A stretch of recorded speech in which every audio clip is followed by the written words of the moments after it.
All right, folks, welcome to the Monsters, Madness, and Magic podcast. I'm your host, Justin, here with a quick word before we dive in. Now, in this episode, I'm joined by a special guest co host and editor of DMR Books, D.M. Ritzlin, and we chat with legendary writer Michael Moorcock about the history of the Runestaff, the origins of Dorian Hawkmoon, Count Brass, the influence of the county of Cornwall on Prince Corum, and more. Also, if you're not aware, this is our third chat with Michael Moorcock, and if you're watching on YouTube, I'll include links to the first two in the description, and if you're listening on your podcasting platform of choice, I'll include the links in the episode notes. Anyway, without further ado, here you go. How was your Christmas holiday? Did you Oh, travel or? very quiet. I got sick on Christmas Eve, Oh no. which is, I mean, it's happened to me before, so I didn't feel it was anything particularly traumatic. We weren't seeing anyone or doing anything, it's just going to be us. So we just put it off till Boxing Day, which unfortunately you don't have in this country, which makes the holiday a lot shorter for you. We just had Christmas, some of it on Boxing Day and some of it on New Year's. So we had a long and happy holiday. That's great. Now, do you usually travel back to the UK at all during holidays or anything? Never, no. It's a bit of a problem because we have we usually travel with our cat, and that means we can't go into England. We can't fly into England with a cat. The bizarre thing is you can take the train, the Eurostar, into England with a cat, and there's no problem with it. You just go in. But for some reason, the British airport has stopped people coming in with animals. It was specifically cats and dogs. So there's that what's it called? The thing where they keep them for 6 months in Yeah. quarantine, and so we can't easily just go straight from Austin to London, which is possible now because we have the cat. So we have to go to France first, and then if we wanted to do this, we could take the cat with us, or we could leave the cat with a friend who loves her and she loves him, so there's no problem with it. But there's nobody here we can leave her with, so it's all to do with the cat. I mean, it costs us a fortune one way or another to take the cat with us, but she's a very sweet cat, and she is very attached. She thinks of herself very much as but a sort of protector of the family.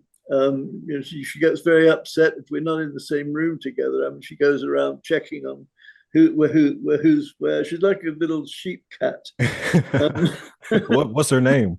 Lizzie. We all of our cats have had pretty ordinary names. I mean, I don't really like calling cats just funny names. Right.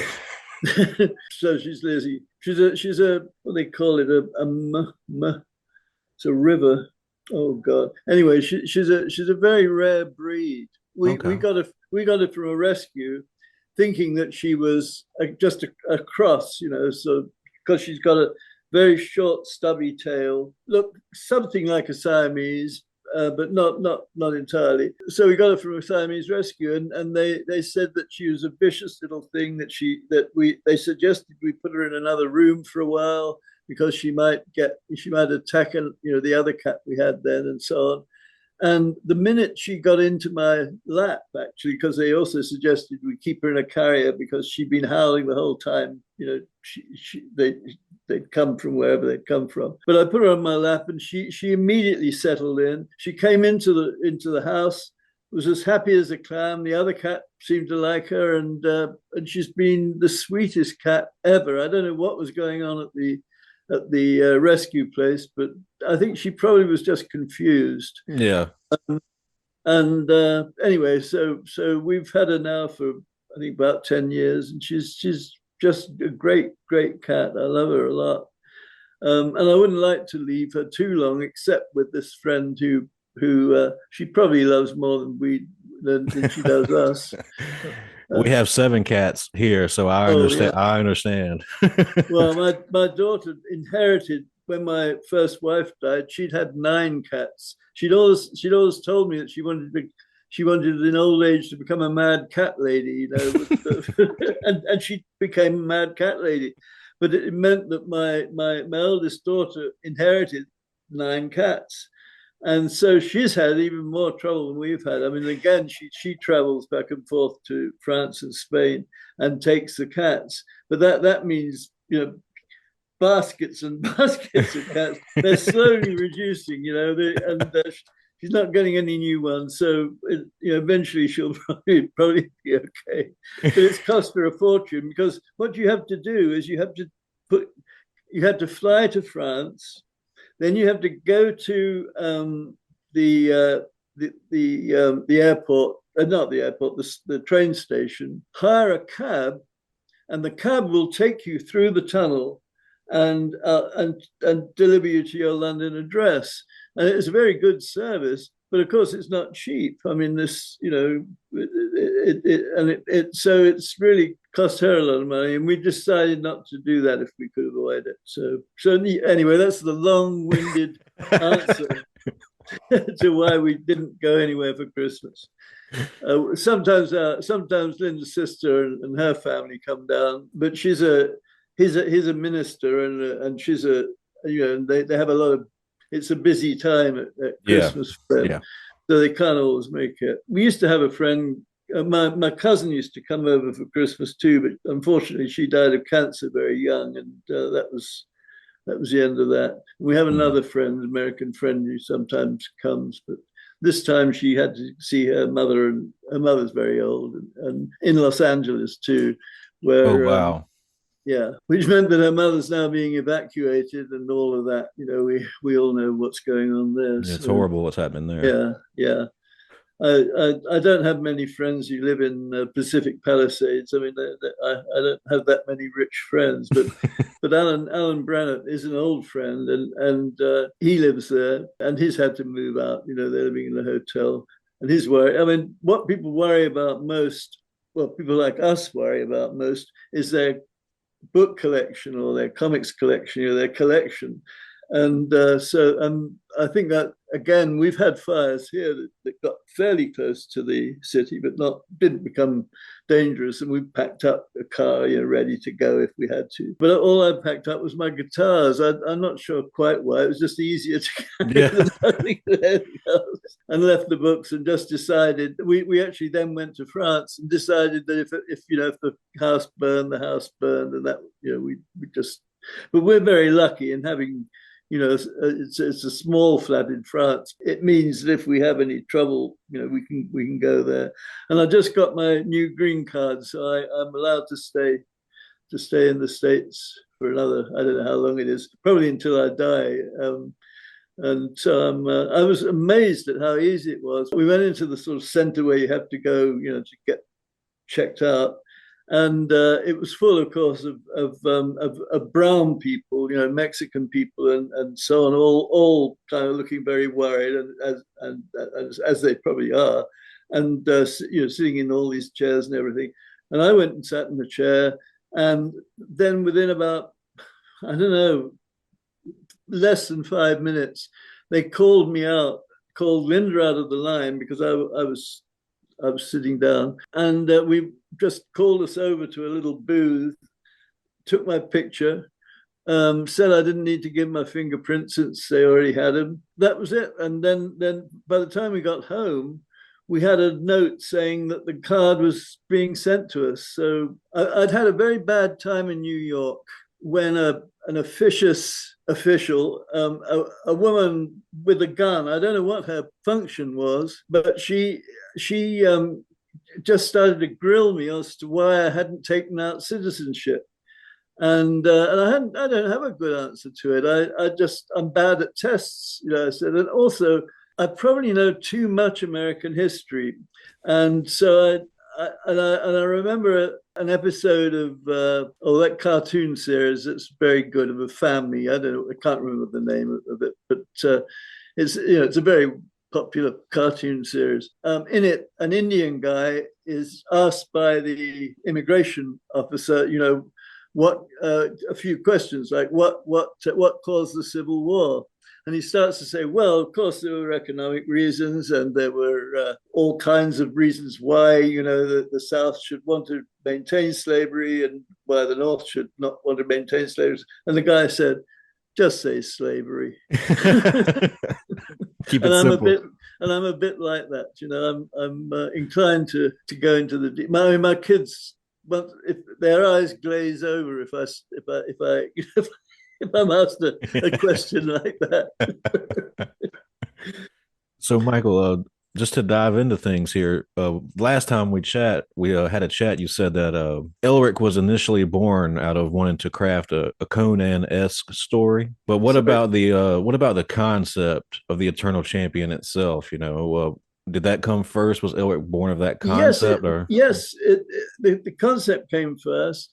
I did the first Eternal Champion. I started the first Eternal Champion, I think, when I was about 17 in a fanzine, which actually either never got printed or only a few copies got printed. I haven't got any copies of my own fanzine, so I can't remember exactly what happened.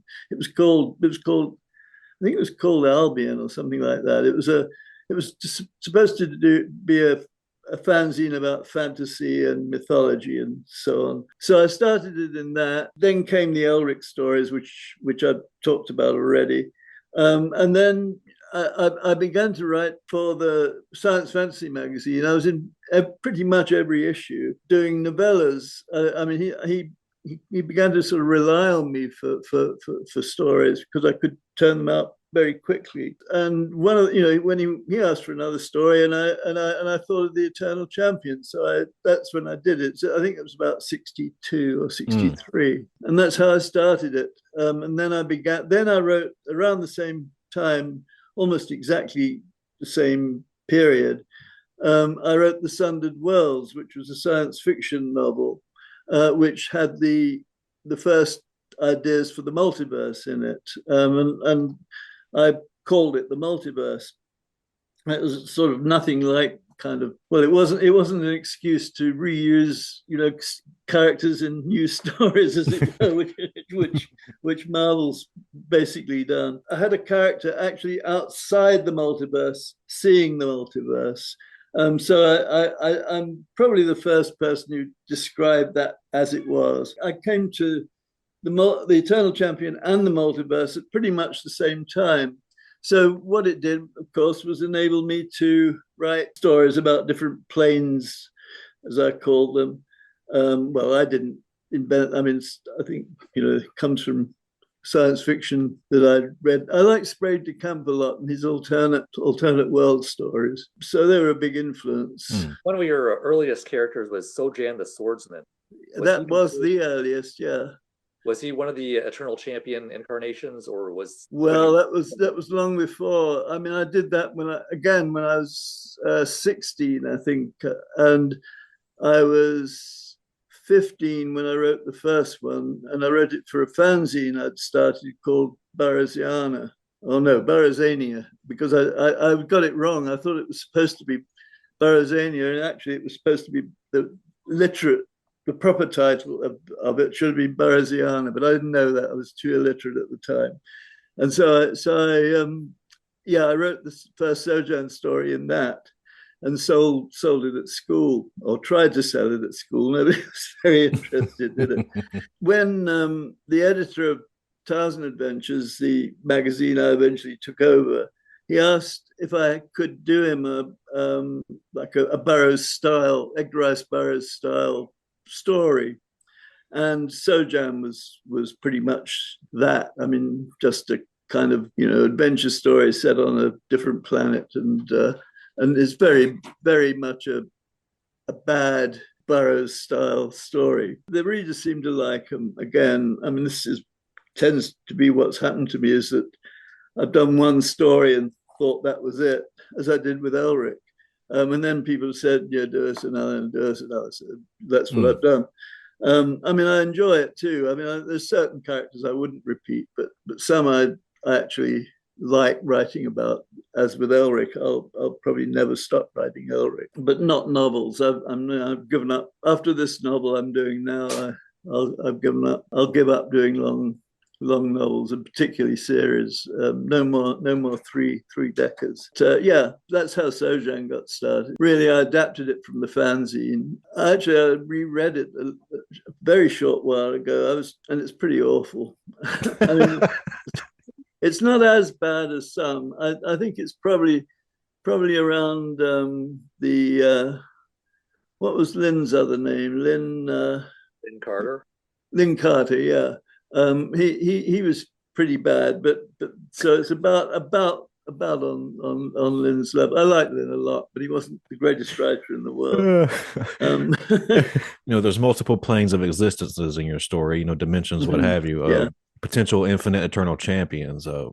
What about the relics? And specifically, I want to ask you about the Runestaff. It seems to influence all of Hawkmoon's universe. Does the Runestaff's influence seep into the other realms at all? Oh, yeah, very, very much so. Because the other realms, everything is guided by the constant struggle between too much law or too much chaos.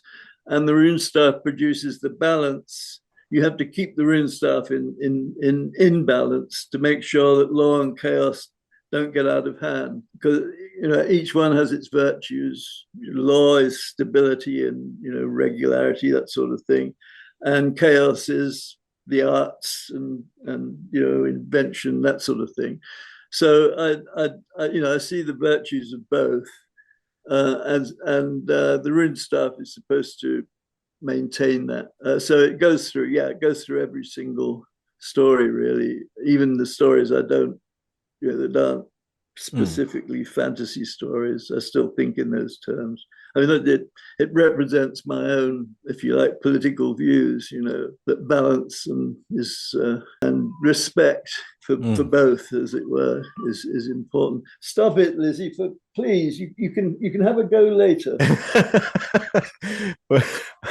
My three favorite incarnations of the Eternal Champion, I think the most popular are, Elric, Corum, and Hawkmoon. Yeah. And, with Elric and Corum, they're not human, but they have their relics. And Hawkmoon, but he is a mortal man, but, he has the Sword of Dawn, the Amulet of the God, and the Runestaff. And did you intentionally go with making Hawkmoon a mortal man to maybe make him more relatable? I suppose I did. I'd originally written part of that story very early too, but I hadn't really come up with Hawkmoon, the character. When I used to write comics, I used to work for Fleetway Publications, which turned out huge numbers of comics and popular magazines of all kinds. Apparently, it was the biggest publisher of that sort of thing. I worked for them, and I worked on a magazine called Sexton Blake, which was the last text magazine they were producing, which were two adventures of Sexton Blake, the detective, who'd been going since the 1890s, I think, and been modernized a few times. And so I was sort of quite happily doing this. But then they wanted me to do war stuff, and I didn't really want to do war stuff, and because at the time in particular it was a whole revival of people calling Germans sort of Krauts and all those various names that people called the Germans during the war, which is fine. I mean, I don't mind. That's what we would do. We didn't start it. Oh yes, we did actually. Yeah, we did. Well, we sort of started. I mean, he marched into Poland, and we drew the line at that and declared war on Germany. But I suppose he started it in terms of warfare. But anyway, I didn't like all that. I felt that times had changed, and we shouldn't be going on calling people names and and having kind of racial stereotypes, all that kind of thing. And I mean, in the Western comics, they had already started to see things from the point of view of the Indians. So, I mean, I think times are changing very, very much to look at history in a different way and in a less simplistic way. So there are a number of us there who who didn't want to do, the old style comics. We just wanted to do new, stuff that didn't just keep on repeating the old tropes. And I got into some trouble. They decided that because of that, I was a communist. And I hated communism, but they decided that I was a communist. And I've told this story before, but the bizarre thing was the boss really thought the communists were going to take over England, and that eventually I would come marching up Fleet Street, at the head of a battalion of the Red Army, with my little steel-rimmed glasses and my Luger and so forth, like Tom, what's his name in Dr. Zhivago, and send him off to a gulag. So he didn't fire me. It was the strangest situation, because I was working for the union as well, and doing work for the union, the National Union of Journalists, because there were a lot of firings going on, because they were trying to bump up the money they had to sell the company to IPC, which was another big publishing company. So there were a lot of married men who had been relying on certain things, money coming in from writing, and what they did is they stopped being paid on acceptance and paying on publication, which could often be some 2 years later. So I was working against that, and he really didn't like me, and so I was a communist, but a frightening communist apparently. I was I think 18 or 19, and so I really didn't want to pursue this same old stuff, and so when I came to write Hawkmoon, the first little bit of Hawkmoon, it was that was the kind of angle that I had.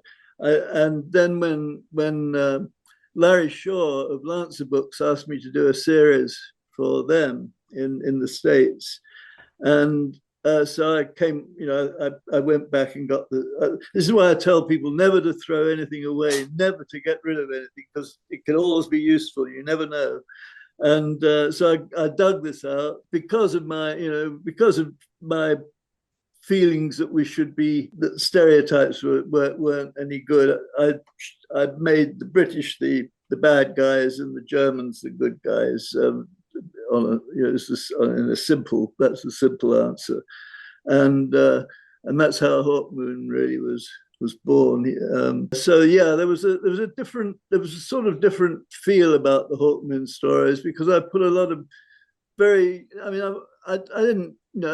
hope I didn't spoil them with any political babble, because I don't believe in that, but I certainly thought in political terms quite a lot of the time. And so there are lots of little jokes in the Hawkmoon books, which are now very dated, of course, because they were about people who've long since been forgotten by most of the public, except for John, George, Paul, and Ringo, who were the great gods of Britain, in the pantheon at that time. Yeah.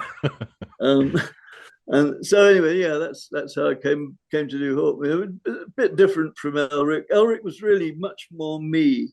He was much more myself. Hawkmoon was, the good German, and Corum was. I did Corum quite a bit later. I think almost 10 years later, after Hawkmoon. I'd been on holiday with my kids and my first wife, to Cornwall, which I like very much. I mean, part of my family comes from the West Country, and it's full of mythological stuff, Tintagel and King Arthur, all that kind of stuff. And so I enjoyed it, but it rained the entire 2 weeks we were there. I mean, it really rained. They were going to have a fete there, fair there. I think they collected a vast amount of money because they'd been insured for every extra inch of rain that fell, and it was just wet. I mean, horribly wet. And so we were inside a lot of the time, and there were no books anywhere in the little town we were in, and or in the little hotel we were in, except for a Cornish English dictionary, which I think it was just Cornish English. There was no English to Cornish, which meant you had to go through the entire dictionary looking for a word, that was the English word to find out what the Cornish word was.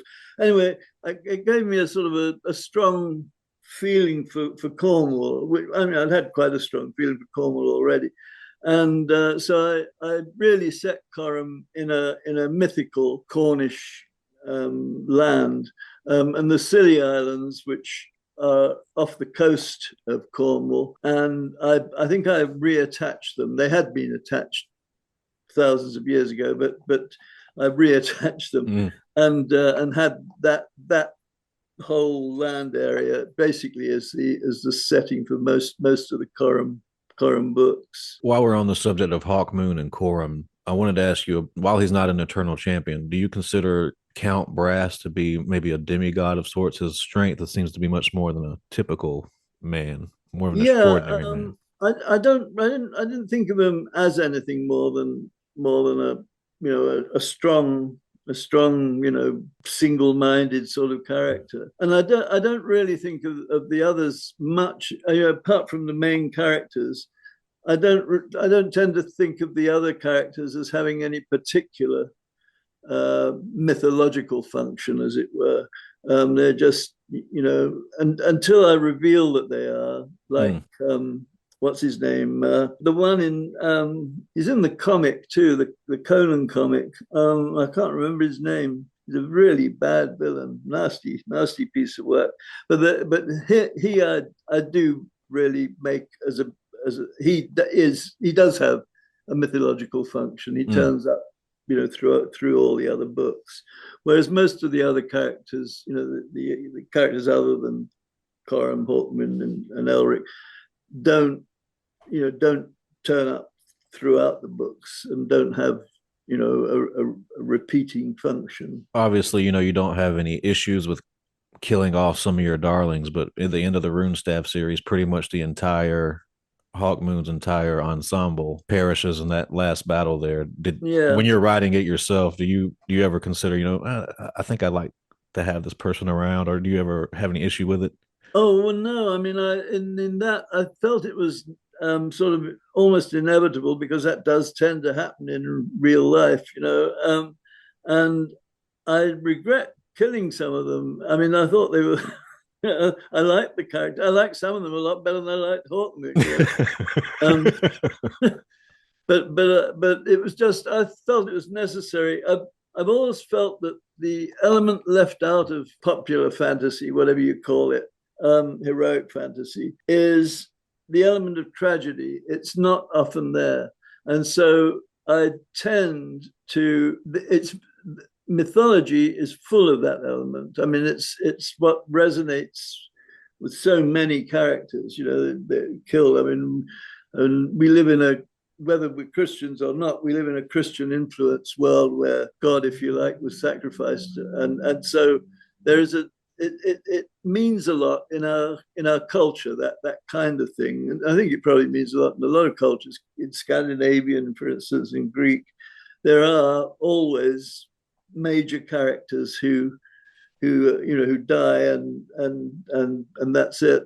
And even, I mean, thinking about it, the only character who actually survived actual being killed is Hawkmoon. He still managed to stick around, but the rest of them met unfortunate ends.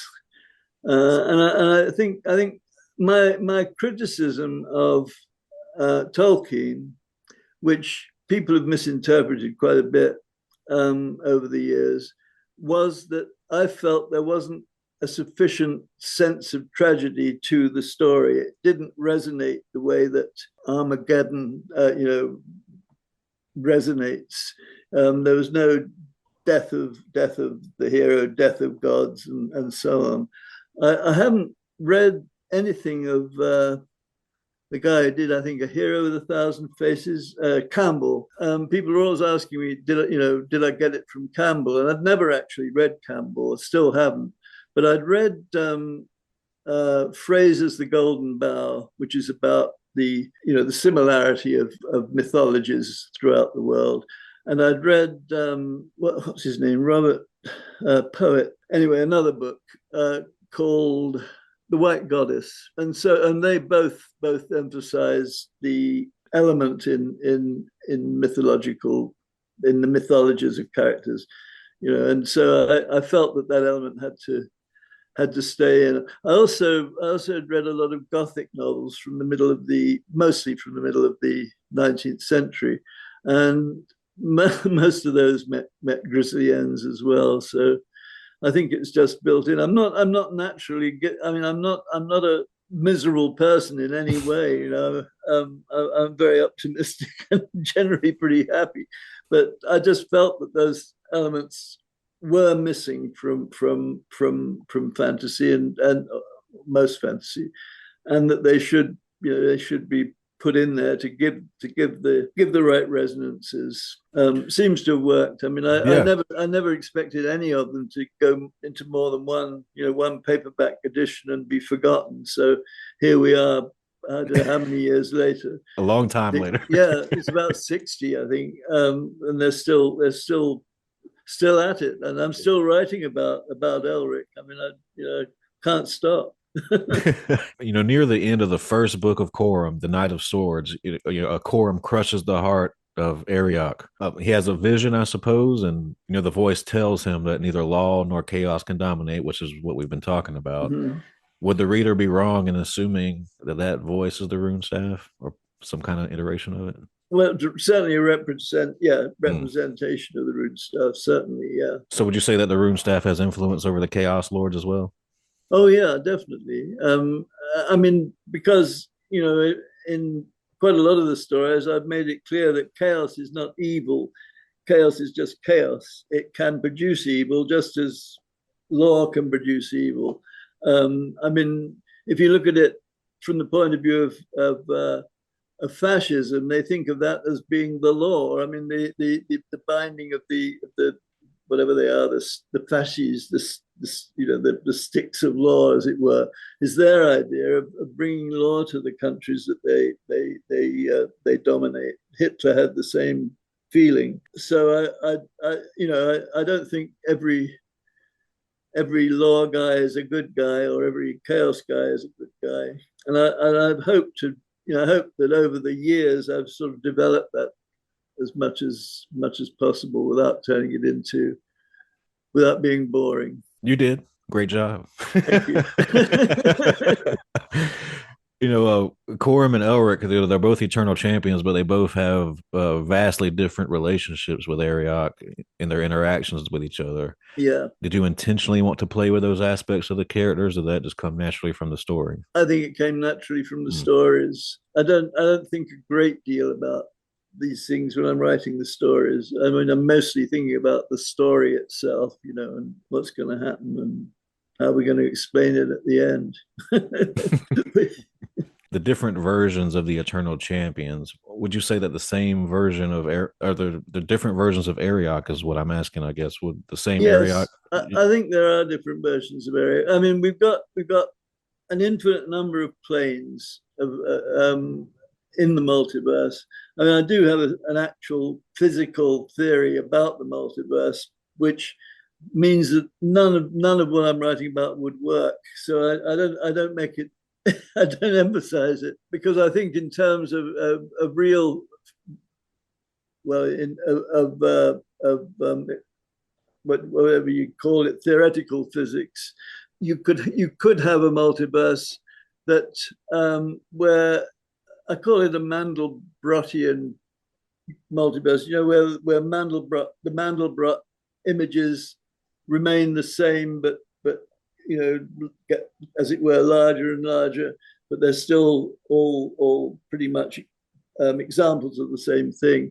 And I think of the real multiverse as being like that, and therefore, for instance, being so big or so small, the other versions of our universe being so big or so small that you can't actually see them. And if they're inhabitants, then they're going to be very small or very large. So occasionally I'll play with that, like in the most recent Elric story I wrote for New Edge Sword and Sorcery, which is called The Flowers of the Forest, I have giants and fairies, as it were, because they're coming from different planes of the multiverse. But it really messes up too much of the story if you apply it, too much. So I tend to forget it. And when even now I'm finishing off the trilogy I started with Whispering Swarm. I'm having to have when I'm describing the effects of the multiverse, I'm having to have the big and small characters really far too big, far too small, basically to interact with us, to be more or less our size. Because in terms of mass and so forth, they would either be very light, just doing John Carters all over the place, or they would be very dense and unable to move in our gravity. So I can't really. My theory contradicts every one of my stories. There's a character in Corum I wanted to ask you about. I've been very interested in mythology and such my whole life. You mentioned you were in Cornwall and got influenced by that, but there's a character, make sure I say it right, the Brown Man of Lar. You always hear, orangutans referred to as the old man of the forest and such. Oh, Was there anything there, like Native American No, legend? I think I'm thinking really there are nature creatures in English mythology and fairy stories and so on, and it was really taken straight from that rather than anything else. It's like the green man of the forest, as it were. So it was more to do with the basics of. I'd like to have written a little bit more about English folklore, and in the book I'm writing now, rewriting, because the first draft was the worst book I've ever written in my life. I mean, the worst. It was dreadful. I finished it thinking it was a work of near genius. And then Linda read it and she said, it was a dog's breakfast and just horrible. And I looked at it and I thought, Christ, how on earth could I believe that I'd done anything? It was just terrible. So I'm currently trying to do a different version that's a bit better. I don't want to go out, on a terrible, clunky note.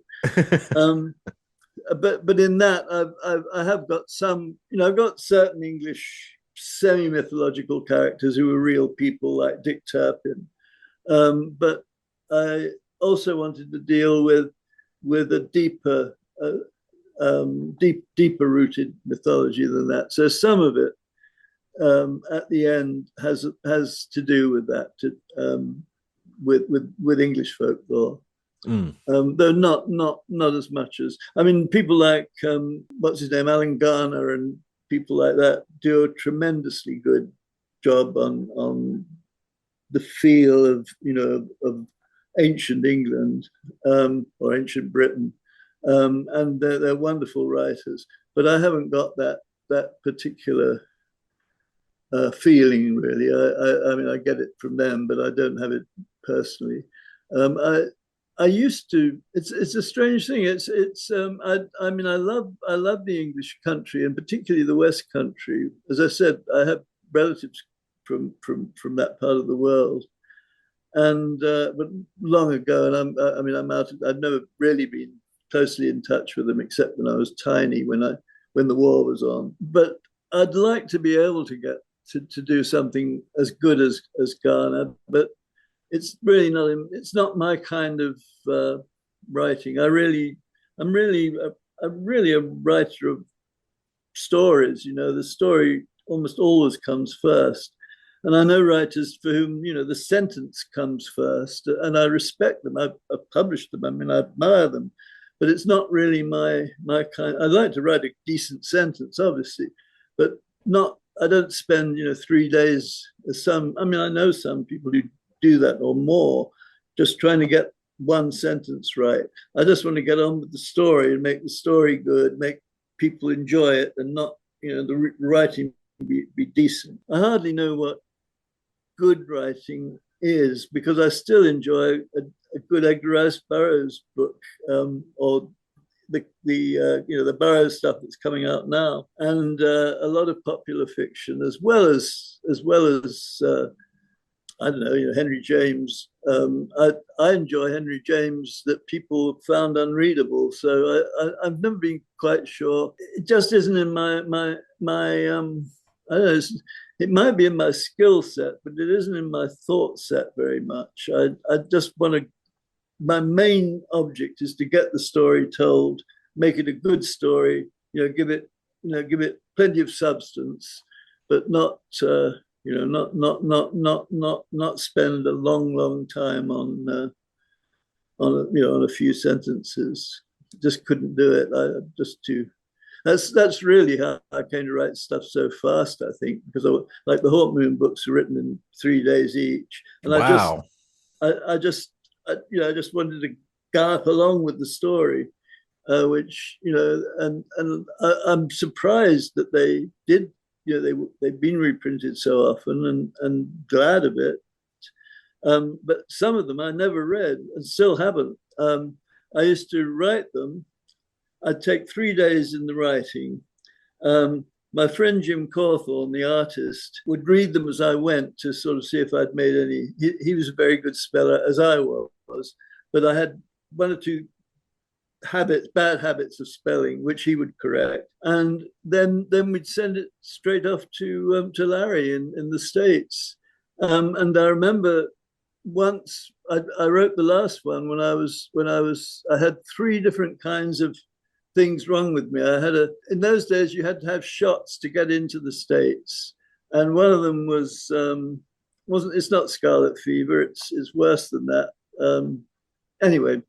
And you have some people have a bad reaction. I had a bad reaction, and I had these spots all over me. I mean, I looked like a tablecloth, and then I had another set of spots, which were chicken pox, which I'd caught from my kids, and then I had another set of spots, which were mysterious to all of us until we heard that there was a bedbug outbreak in the neighborhood. And so it was bed bugs. We had to sort of fumigate the whole house and do all the usual stuff you have to do with bed bugs. And so the first time I came to the States, I was covered well, they were beginning to subside, but I had all of these various spots all over me. But anyway, so I'd sent the book to Larry, a couple of weeks earlier, and we had lunch. And I said to Larry, I'm really sorry. I don't know, was the book any good? Because I was so sick, I hardly knew what I was writing. And Larry, who rarely spoke until he'd had about 10 martinis, and he had a huge pipe, like a meerschaum pipe, and he sort of puffed over it. It was about as big as his head. And he said, I didn't read it either. So the book went directly from me, as it were, to the reader, without anybody in between, including me, reading it. And so we had to wait until the readers decided, which happily they. Wow, that's insane. Yeah. Well. It worked out, obviously. Yeah. I did that. I wrote that Edgar Rice Burroughs pastiche for Compact, who asked for it, in less than 3 days apiece, and slightly less. I mean, not much. It was about 8 days for the whole 3. It was like. Rider Haggard used to have this too. He thought he did. It was automatic writing. You went to sleep and you wrote, and it was like that, going to sleep, as it were, and writing in your sleep. But with Hawkmoon, it was just an ordinary working day. I mean, I didn't. It went from let's say 9 to 6 or 7, and an hour off for lunch. So I was very disciplined. I'd sort of had to be, really, as a journalist. You can't hang around. Somebody wants copy in the same day, you have to produce copy in the same day. And I've noticed that with quite a few writers who are fast. is that they tend to have a journalistic training. Earlier, we were talking about the tragic aspect of your fiction. Mm-hmm. And I was wondering if there were any tragedies from your personal life, perhaps the death of a loved one or a romantic breakup, that inspired some of your writing, and you did it like as a like in a therapeutic way. A few years ago, I would have said no, but since then, I've been writing the Whispering Swarm series, which is partly autobiography, part of it's real autobiography, part of it is fake autobiography, and some of it is just made up. But as a result, I've been having to look at myself a bit more closely, as it were. And I think probably my father leaving, which I've always said was a good thing for me. I mean, he was a pretty dull man, and it wouldn't have been much fun, with him being around when I was younger. And my mother just doted on me and gave me every chance, so I was much better off with my mother. But I think, I also tended to. I mean, I had a problem pretty much most of my life, which I didn't really get to the roots of until I was doing this book. And it's basically just separation anxiety. It's abandonment issues, as it were, which come from my father leaving when I was 5 or 6.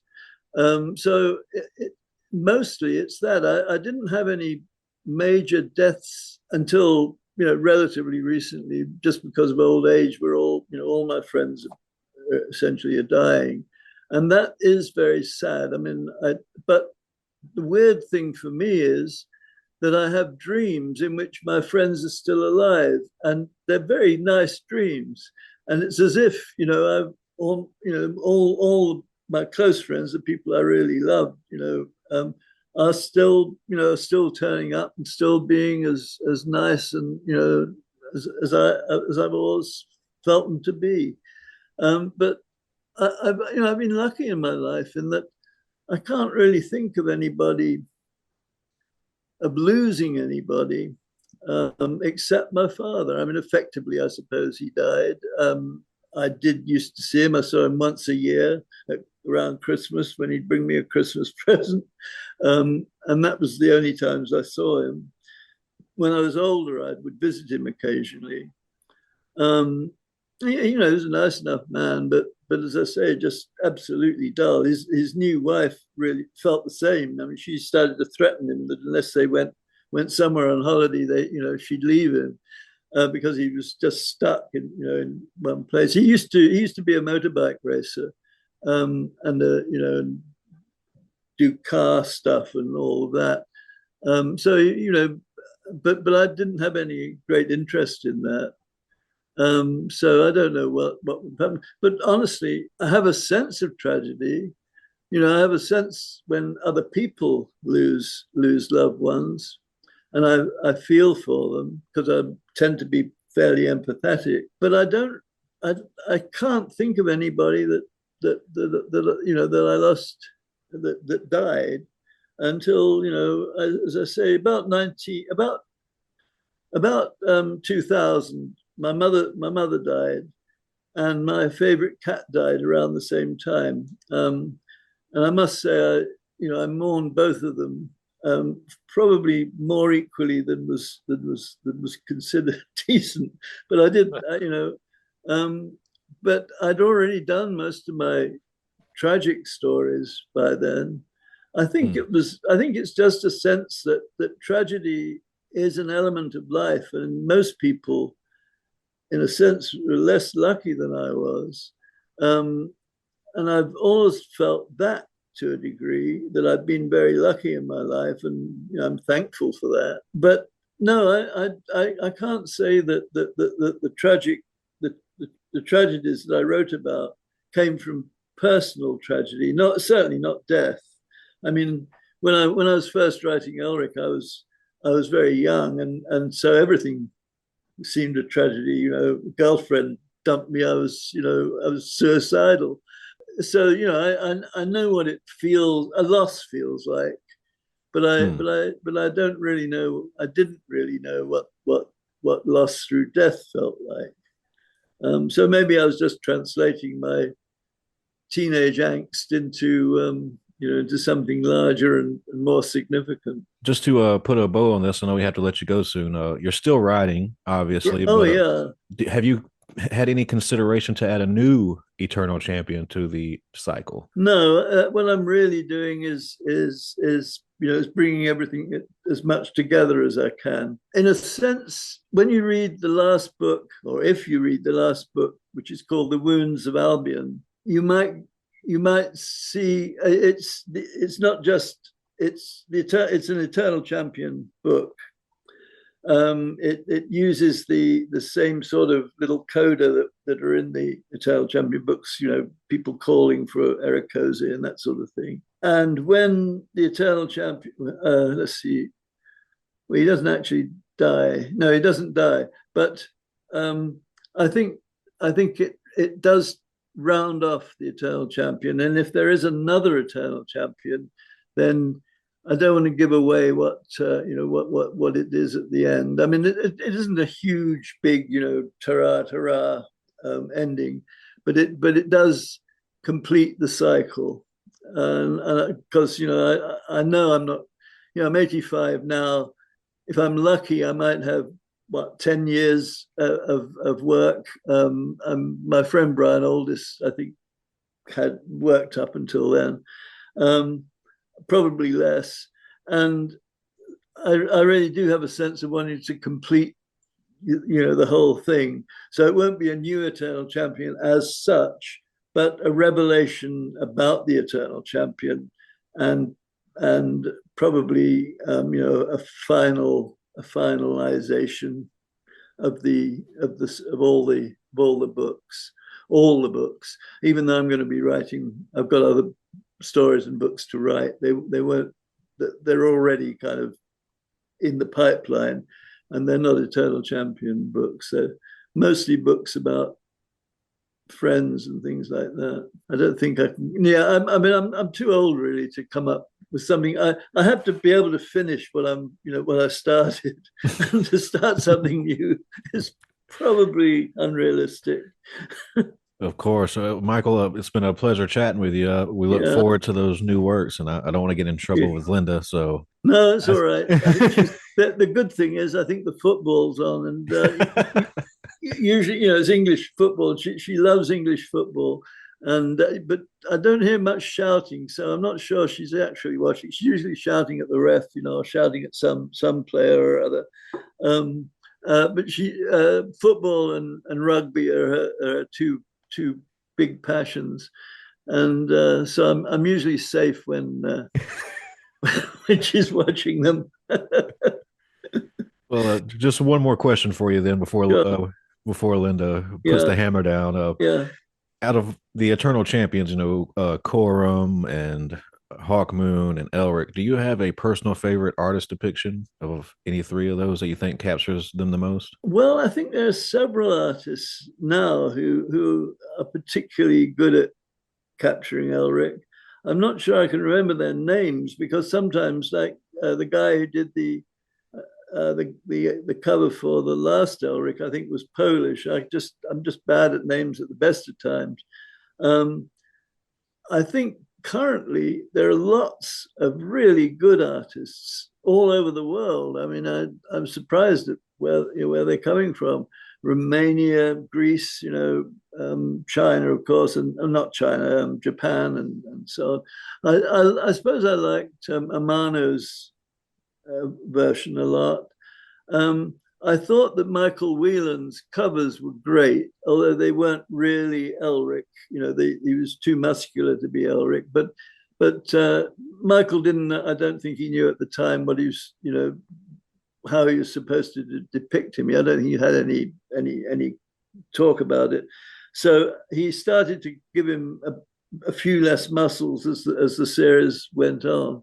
I'm very much like Robert Gould's pictures, but they're more like almost like medieval triptychs than book covers. I like them a lot. He's been doing them for a long time. I'm especially attached to Jim Cawthorne's Elric and I think Jim's Elric still is the best face, and probably the best Elric overall, simply because we wrote him together essentially. I mean, we used to talk about Elric long before I wrote about him, and Jim used to sketch, pictures of what he thought Elric looked like. So ultimately, I think it's got to be the first artist, Jim Cawthorne, whose picture of Elric's face is on Stormbringer, the first edition of Stormbringer in England. And he wasn't the best artist. There were better. He would admit it. There were better artists than Jim. Though he is a very good artist, but there were better ones, particularly one painting. Jim's no good at painting at all. But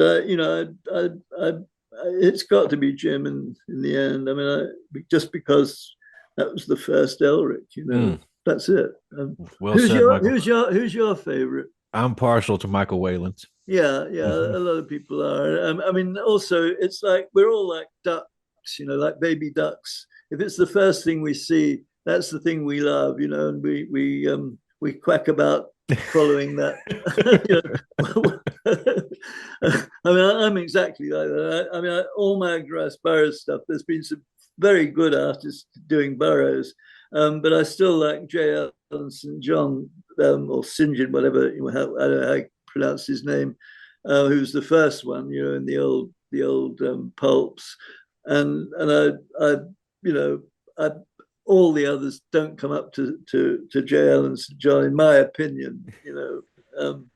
Just the way it is. I will leave you with this, Michael. Recently, are you familiar with Julie Bell? No. The artist. She's married to Boris Vallejo.